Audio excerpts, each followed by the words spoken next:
Pero mga kaibigan, it's another day, it's another vlog na naman dito sa channel ko. At wala na naman sila Roger Rocker at si Kat Sipagan. Dito na naman ko kasama si Bods. Yan. So, sobrang chilling ni Bods kasi natapos niya naman yung mga ini-edit niya. So, kami lang yung nandito ngayon. At ako, iwanan ko si Bods kasi aalis kami. Bakit yun nun? Hindi, alis kami ng tropa ko kasi sasamahan ko siya sa isang event. Gaming event ata yun, hindi ko alam. Pero bigla niya na lang piniem na, oy tol, samahan mo ko sa ganitong event. Samahan ko siya at mamaya pag uwi, mag-shoot kami ni Carlo ng another cover niya para sa channel niya. At meron pala akong magandang balita sa inyo. Meron kaming isang game show sa TNT. Ito yung poster mga kaibigan. No? Dito lang yan. No? Yan, no? Abangan nyo yung first episode ng game show namin sa TNT channel. So maglalabas ako ng vlog about that next week na siguro. After lumabas ng first episode na yun, ilalabas din natin yung vlog about dun sa game show na yun. Yun ang mga update sa akin kasi lagi na lang ako nag-a-update ng mga tao dito sa channel ko eh. Hindi ko na kayo na-update about sa akin. Hintay-hintay na lang kayo sa mga upload. Sana suportahan nyo yung bagong milk tea shop namin. Yung Kabumi Cafe, abangan nyo na lang yung opening. Hindi ko alam kung kailan pero malapit na siguro yun. Malapit na yun. So aalis muna ako at kita-kita na lang tayo kung saan tayo dadalhin tong vlog na to. Let's go! So mga kaibigan, nandito na tayo sa kotse ni Gigi Spear mga kaibigan. Sasamahan natin siya ngayon sa isang event. Hindi ko alam kung ano yung gagawin namin doon. Ganito na kaibigan. Yan. So pupunta kami doon sa isang gathering? Gamers Gathering daw. Pupuntahan namin yung event ni Galax ngayon. Alam ko na meron doon is parang mga tuturuan tayo mag-assemble, maglinis ng mga computer. Sa mga rig. Lalo. Bigla lang talaga eh. Bigla kami pupunta. Tamang ano lang kami ngayon. Gala kami kasi off ata nitong tropa ko. Ako naman, lagi lang nasa bahay. Tsaka nag-i-stream. Supportahan nyo din itong tropa ko na to kasi nagbo-vlog din siya. Oh, malapit na mag-stream ulit. Nag-stream siya, nagbo-vlog siya. Kasi magkakaroon tayo ng GPU or graphics card. Kasi parang influencer program ni Galax yun. August, stream na ulit siya. Yan. Abangan nyo yung mga stream ng tropa ko. Kasi sinusuportahan ako niya, sinusuportahan ko din yung tropa ko na yan. Ito kasing si Sen, matagal na kami magkakilala. Since 2013 ata. Tapos naging ka-teammate namin siya sa isang clan sa League of Legends. Kasi, MKG Days. MKG Days. Yan, kasama namin dun si Bods. Kaya kung mapapansin nyo, yung mga picture ni Bods dati, kamukha sila ni Kuya Pao. Kaya naging magka-teammate sila. Ito yung picture, ito, ayan. Yan. Yun yung glory days nila na sobrang naglulol pa si Kuya Pao. Grabe, tournament sila doon. Tournament kami. May bootcamp pa sila, pre. Mga tournament talaga yan. Sinasalihan. Lagi siya nag-champion. Kahit si Pao, bihira na lang din. Yan, bihira na maglaro kasi yung mga hero niya na ginagamit, yung mga champion niya. Na-patch na. Nadaanan na ni Riot. Bakit yun nun? Yan, yun lang yun naman yung mga share ko about sa pagtatropahan namin ni Sep yan. May mga picture pa kami ito. Ayan. Ayan. Yan, mga picture namin dati sobrang payat ko pa doon. Payat days ko pa yun. Kita-kita na lang tayo doon. Basta kami mapapadpad ni Sep ngayon dito sa vlog na to. Let's go! Pero mga kaibigan, nandito na kami sa Game Over. Kung saan magaganap ang mga... Magaganap. Oo, yan. Kasi yung purpose lang talaga namin dito. Yung purpose niya. Kunin ko yung graphics card ko kasi Kaya stream na ako. Alright. Tol, tingin mo ano yung pinakamagandang budget build ng PC? Siguro ano lang, kasi sa ngayon ang dami naglalabas ng mga bagong mga gears, CPU, ganyan. Yung Ryzen may 3rd gen na, yung mga GPU din, may mga Radeon 5700 XT, mga ganyan. Sobrang dami. In terms of in terms of lalaroin lang nila, League of Legends, mga ganun. Mga Dota 2, ganun. Dota 2. Pag mga ganyan, mga 30,000 meron ka na. Kasama na dun yung monitor, yung keyboard, peripherals kasama na. Ganyan nga kamura ngayon. Kasi meron mga CPU ngayon, Ryzen na yung 3200G yata yung tawag. Basta hindi na kailangan ng video card. Kaya mura siya. Tapos yung monitor, mura lang din. Ganun. Mid-game yun. Kaya mo mag-Dota 2, kaya mo mag-LOL, kaya mo matulog. Nang nakatayo. Pag mid-range yun Pag mid-range yun. Mid-range lang.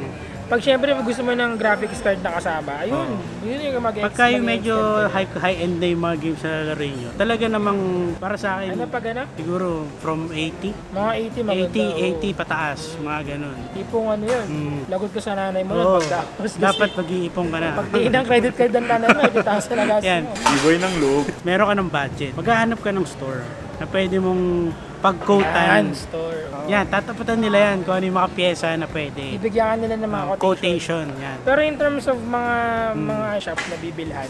Para sa akin, sa Gilmore kami. Para sa akin maganda PC Hub tsaka Easy PC. Kasi talaga namang madaling yung maganda sa PC Hub, mura. Sobrang mura. Sa Easy PC naman ang maganda doon. Meron silang Easy Fix na tinatawag. Yung Easy Fix na yun, 1 year warranty yun. Pag sira yung gears mo, sila ang bahala doon. Ayusin nila kagad yun. Papalitan nila ng bago yun. Para sa'yo, ano yung meaning ng isang gamer? Ano yung true gamer na tatawag? Sa akin para sa akin, gamer, naglalaro ka. Gamer ka na nun. Yun lang din siguro. Pag naglalaro ka ng games, automatic gamer ka na. Yan kasi yung pangit yun, nagsiseparate sa mga tao, yung parang pag-label sa atin. Wala naman yun. Na porket mobile ka, hindi ka gamer, tapos PC ka, gamer ka. Hindi ka na, lang. Gamer pa din yun. Kahit naman yung mga nagpa-family computer dati. Gamer pa din tawag dun. Super Mario. Mga tito. Ngayon, tito na sila. Tayo din, tito na tayo ngayon. Bakit yun? Naabutan ko pa yung family computer. Favorite ko dun, Super Mario. Yung pinakamalupit sa amin dati, pre, DVD. Ano yun? Yung DVD, nagiging may CD, pre, tapos talagyan ng controller. Yung DVD namin, ginagawa namin family computer. Yan, yun yung mga talaga napaka, ng game. Kasi yung gaming kasi ngayon, nag-i-innovate na yan. Hindi lang sa console, hindi lang sa PC.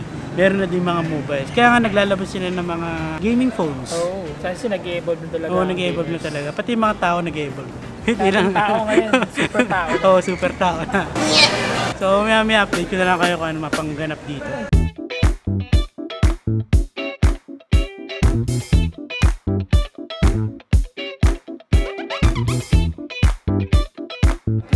Naglilinis ako, kailangan natin ng paintbrush.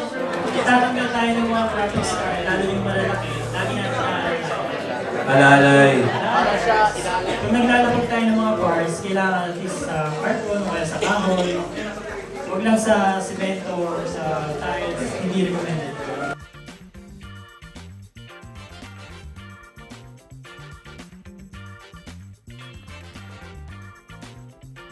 So, sa PCI na ulit ito kakabit.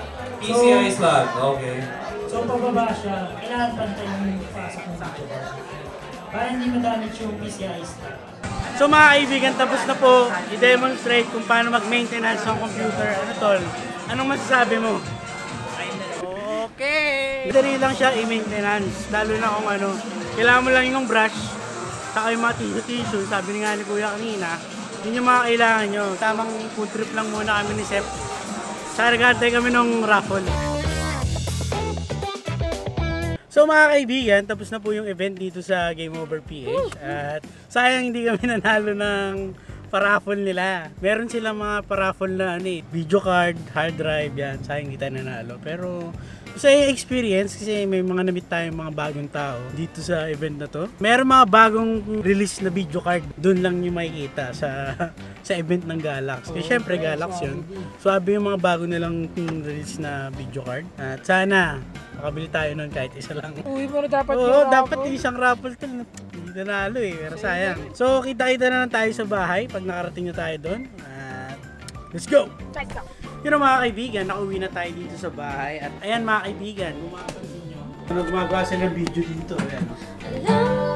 Ano boy? Kumusta na boy? Sapahin kita dyan. Ayan. Bago na naman silang cover. Ayan. Hindi kami makapag-video ni Carlo kasi maglalabas ng cover si Kat saka si Carlo. So yung cover ni Carlo, next week nyo pa makapanood nyo kasi wala nga siyang video. Pero kahit na gano'n, subscribe kayo. Subscribe kayo kay Carlo Apulong. Ito yun. Yan, sa mukha niya. Subscribe pare. Oo nga pala guys, last night, nagpunta kami ng isang concert ni Kat. Sobrang saya nung experience sa concert na yun. Kasi first time ko manood ng isang international artist or band na concert sa big stage. Nanonood kami ni Kat ng concert ng Lainey at ito yung mga clips. Ayan.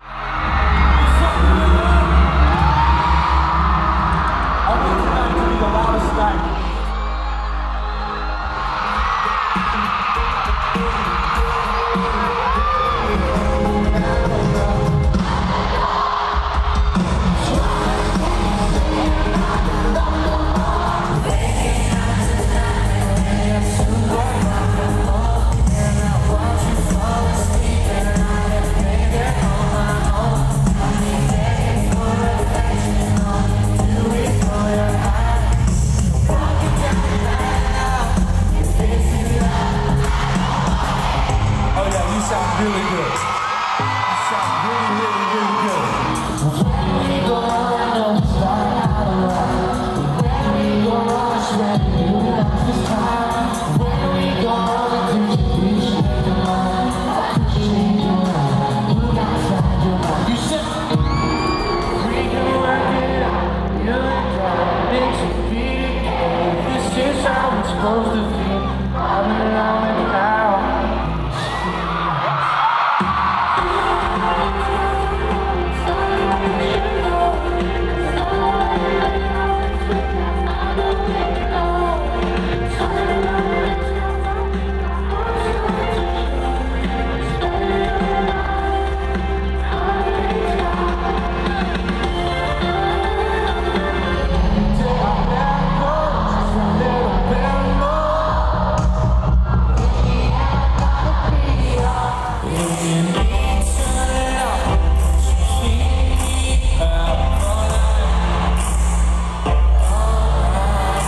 You know it.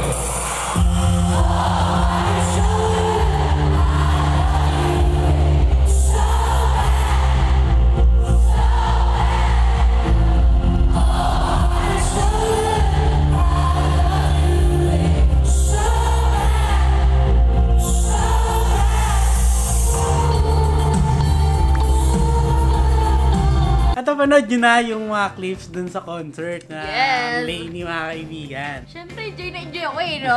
Kasi super fan talaga ako ng Lainey. As Super in, fan like, ka talaga. As in, to the point na mapag ganun ka na lang sa... Ako naman, naging fan kasi ako nun dahil lagi ko siya naririnig sa mga weddings. Yung mga super loving na Nagagamit siya sa wedding. So, madalas ko siya napapakinggan. At ayun, naging paboritong band ko na din siya. Swerte tayo at nakanood tayo ng concert nila. Ayan. Yes. First ever concert Yun. na napanood ko. Sikat kasi nanood na siya ng Ed Sheeran. Nandoon na Ed Sheeran ng high school Yeah. ako.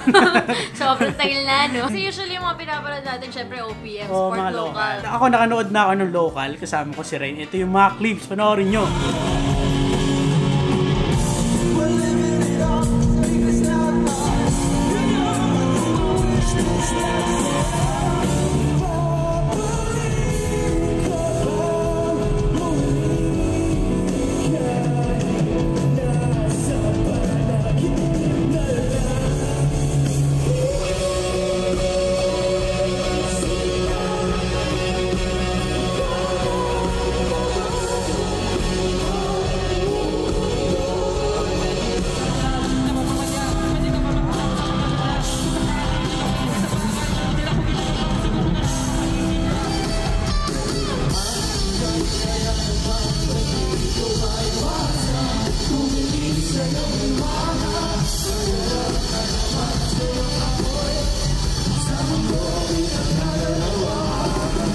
Sana mapanood din natin sa big stage yung tropa natin na banda na Con. At sana nag-enjoy kayo sa mga napanood nyo. Huwag nyong kakalimutang mag-like, comment, and subscribe dito sa channel ko. I-share nyo na itong video na to para mas masaya. Dito lang yan sa youtube.com/LizzyPagan.